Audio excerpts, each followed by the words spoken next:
Working from home isn't some shiny new idea, and it sure didn't start with COVID. Humans have been doing it forever. For most of history, the idea of commuting somewhere just to do your job would have seemed bizarre. Back in medieval times, people set up shops and workshops right in their homes. Crafts, trades, you name it. Think bakers, blacksmiths, and brewers. Offices as such weren't really even a thing until the Renaissance. Then the Industrial Revolution pulled people en masse out of their homes and into factories and offices. Fast forward, the 20th century gave us phones, electricity, and skyscrapers, ingredients that made the modern office possible. By the 1950s, side hustles popped up before we even called them that.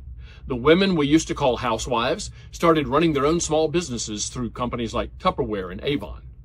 In the 1970s, gas shortages made people realize maybe forcing everyone to drive to work every day wasn't the best idea for the environment.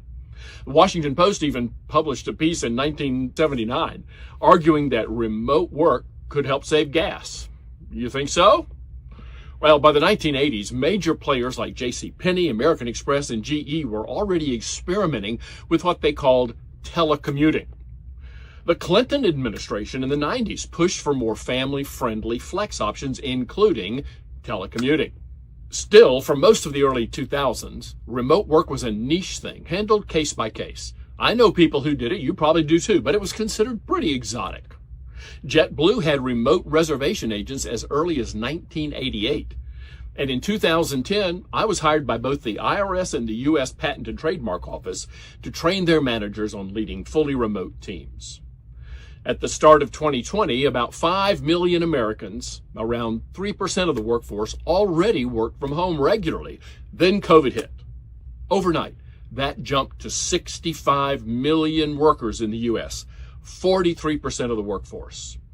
Today, it's settled back down to around 32 million remote workers, or 22%. Here's the bottom line.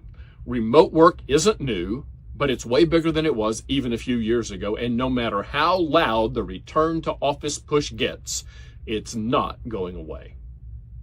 If this kind of perspective is useful, follow me for more ideas on how to lead and thrive in this new world of work.